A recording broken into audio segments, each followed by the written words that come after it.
I'm Bobby J. Welcome back to the channel. Today we're talking air compressors.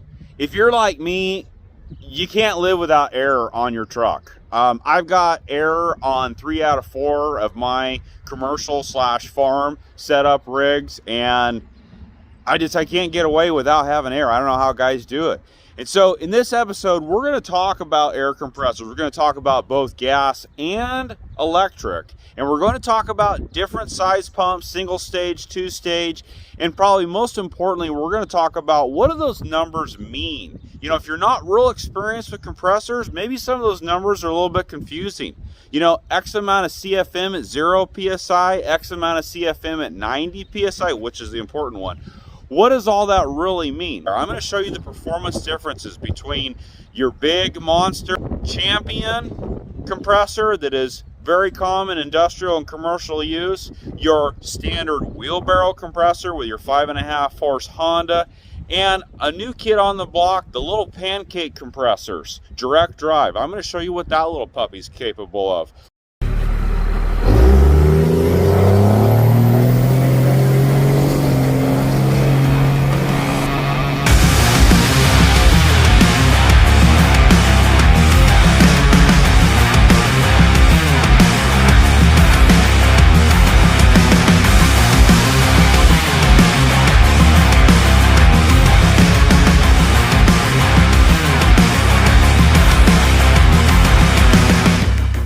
Now, the very first thing about picking out a compressor would be, the very number one would be electric or gas.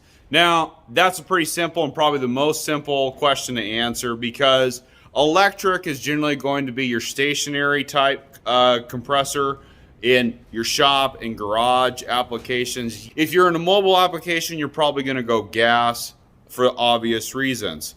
So yeah, that's the first thing to knock out.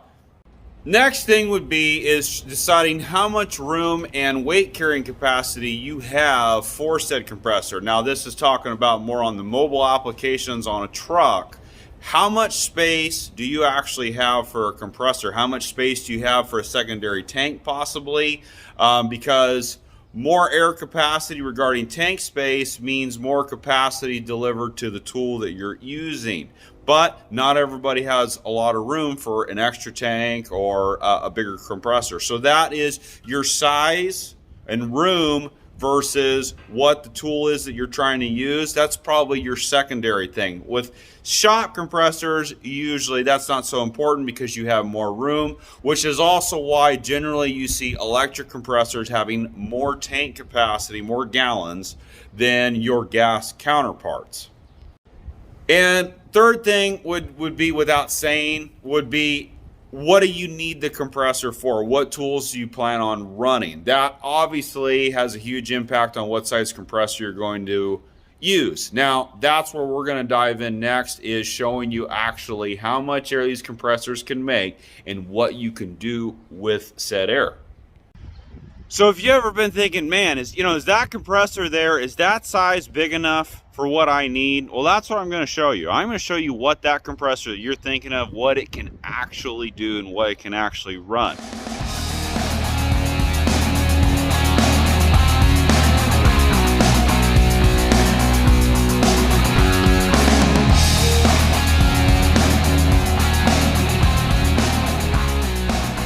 First up is the Rollair 5000. Now, this compressor is a 4.6 CFM at 90 PSI, and the best part about this compressor is its compact size. It is small and it is light. It is 100 pounds lighter than your typical wheelbarrow compressor.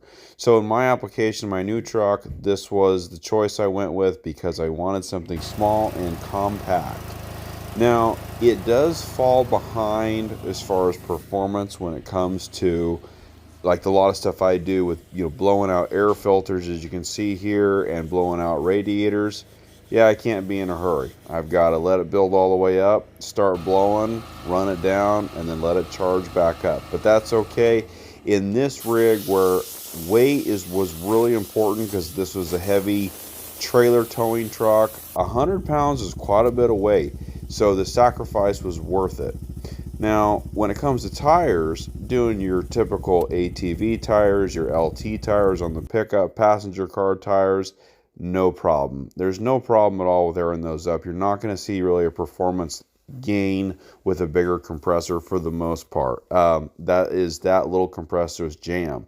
Now, tires are not all made equal. As you can see here, here's a monster 35.532 combine tire. You are going to be at this for a while waiting for this to fill up compared to a wheelbarrow compressor, and especially a two-stage compressor where you can really push some total pressure. Now, running an air gun, running pneumatics. Here's your typical half-inch pneumatic air gun. Now, this is very subjective because it depends on the pneumatic type work you're doing. Now, you can see here I'm changing some chisel teeth on a chisel plow. Very sporadic air use. As you can see, trying to get these bolts to, the carriage bolts to grab on. No problem. The little Pancake compressor has no issue at all keeping up with, I shouldn't say no issue, it's got just enough to keep up with sporadic air use from the pneumatic air gun. Now, that is probably where if you're going to do, 8 lug type, pulling wheels and tires, you might be able to get 4 of them, wait for it to build back up, and then hit the other 4. That's probably a more likely scenario. So if you're doing a lot of pneumatic gun use, this compressor is probably a little bit on the small side for you. But bottom line, if you need a portable, compact, and lightweight compressor, it's hard to beat these Pancake compressors. Especially if you got some patience and be able to wait for it to build up air on some of those harder air jobs. But what I've done is I've backed it up with a cordless electric impact to remove that workload of having to do heavy impact work, and I just rely on this compressor for airing up tires and blowing out radiators and filters.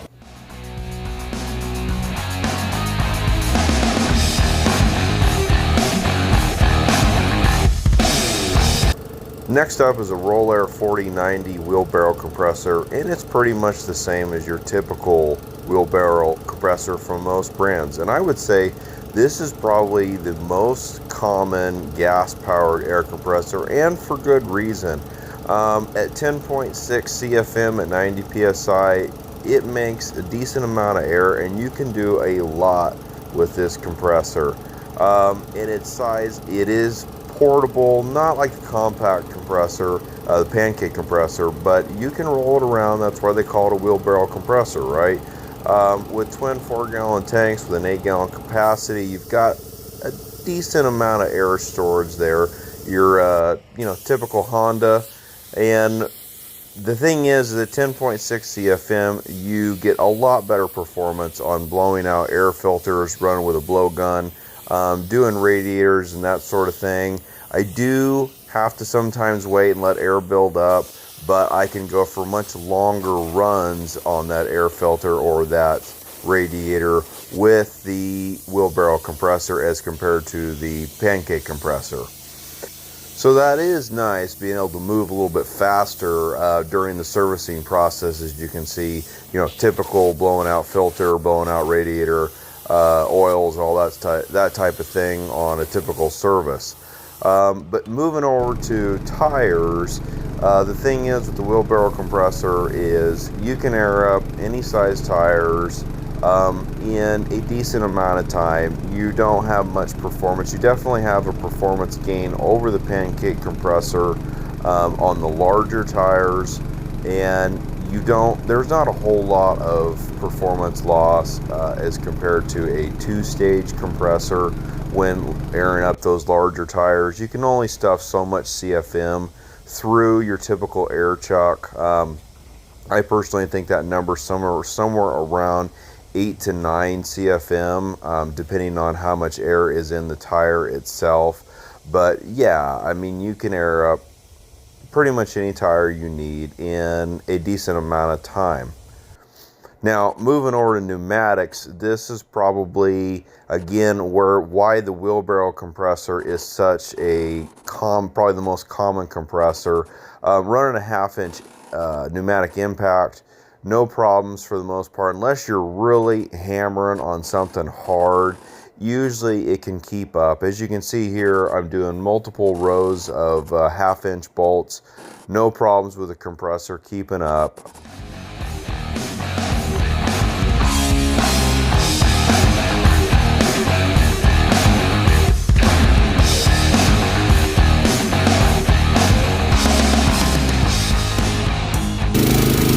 Next up is the Champion 2-stage compressor. Now this is a very common compressor in industrial applications because it will run for hours and hours and hours. Long life expectancy out of these compressors, and they make pretty good air. They're somewhere around the 20 to 23 CFM range at 90 psi, depending on the RPM they're driven at. Now here's the thing with a 2-stage compressor. As you can see, I'm almost 180 pounds. You create essentially more air storage if you run a regulator and regulate that pressure back down to that 125 to 140 pound area. Now, running pneumatic guns, if you do hold that higher PSI, I will say it will turn your typical 1/2-inch impact gun into one hot rod at 180 pounds. Which for stubborn bolts can be kind of handy. Now, as you can see here, doing more pneumatic work, no problem at all, of course. And I mean, the biggest issue would be the added PSI if required to make that 1/2-inch impact really kick some serious butt. Now you can see here getting out a big, huge 1-inch impact. This is an air monster, an air hog. And with this air requirement, you are not going to run this with a wheelbarrow compressor unless you've got some big auxiliary tank. Now I've got a 20-gallon tank on the truck paired with the Champion 2-stage, and with the regulated down with that 180 and pumping about 125, 130 to the gun, there's actually quite a bit of air storage on board, which is nice. The other benefits of a 2-stage compressor is the ability to build up pressure in the higher PSI range faster. A single stage actually starts to slow down on pressure building up above 100 PSI. When it comes to painting and using a HVLP gun, I prefer the 2-stage compressor because it gives very consistent air. With a wheelbarrow compressor, yes, I have done it quite a bit, but I have seen a pressure loss at the gun when I'm spraying too much consistently. Where the 2-stage compressor can give an advantage on airing up tires is your high ply commercial type tires, forklift tires that take that 90 to 110 psi range. Depending on what you have your regulator set on your 2-stage compressor, if you're pushing like some tire shops, the 160, 180 psi, you can air up tires pretty darn fast. Now switching over to the electric side of things, the 3 compressors you're about to see are pretty much identical on the compressor side as the 3 gas compressors that I showed you, so I won't go over all that. But the difference on the electric side of things, again, electric is more aimed towards shop and garage stationary applications, and larger tanks are usually found on electric. Just as you can see on this, 4 CFM at 90, but 24 gallons compared to my Pancake gas compressor. There's only 4 gallons. That does allow quite a bit more to be done with that compressor because of the pure storage space in it.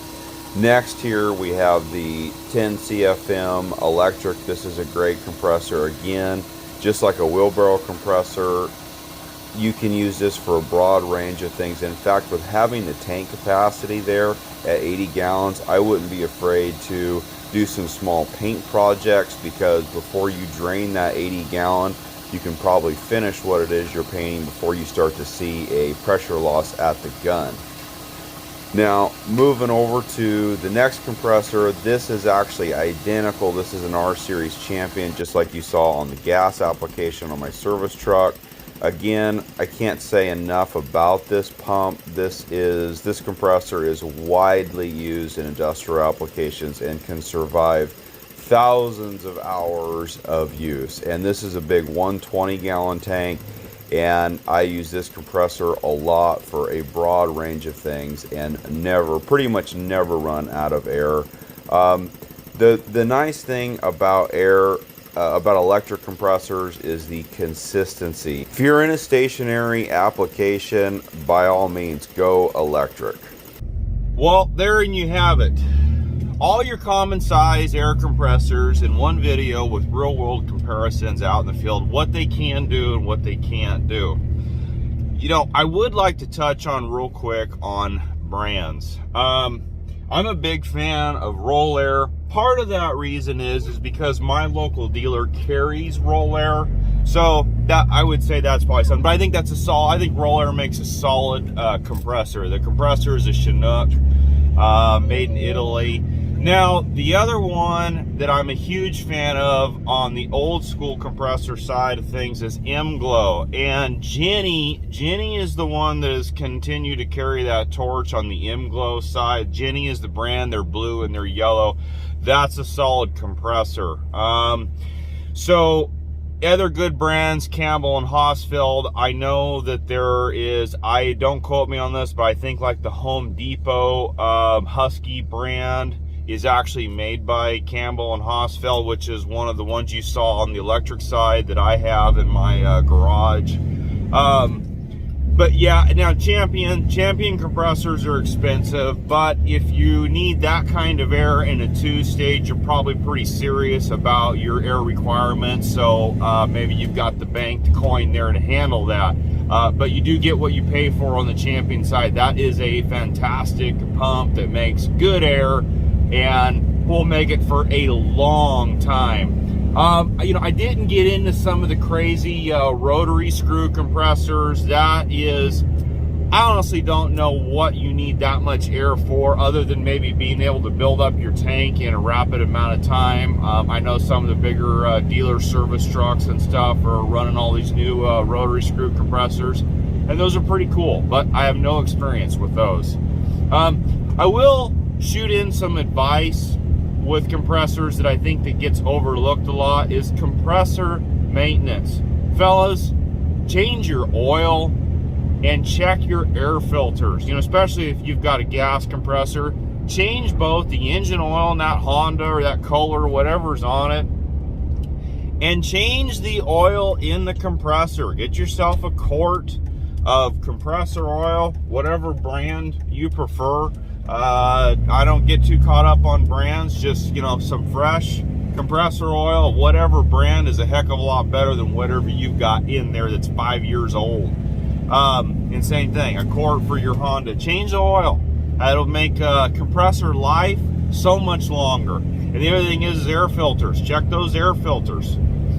So often I think that stuff gets overlooked on small engine equipment, generators, air compressors, that sort of thing. Hey, if you like this video, if it helped you out, helped give you some advice on what it is maybe more so that you're looking for, and gave you a better idea on what compressor will work for you, please hit the like button. Don't be afraid to make a comment, and most of all, please hit the subscribe button. See you on the next one. Thanks for watching.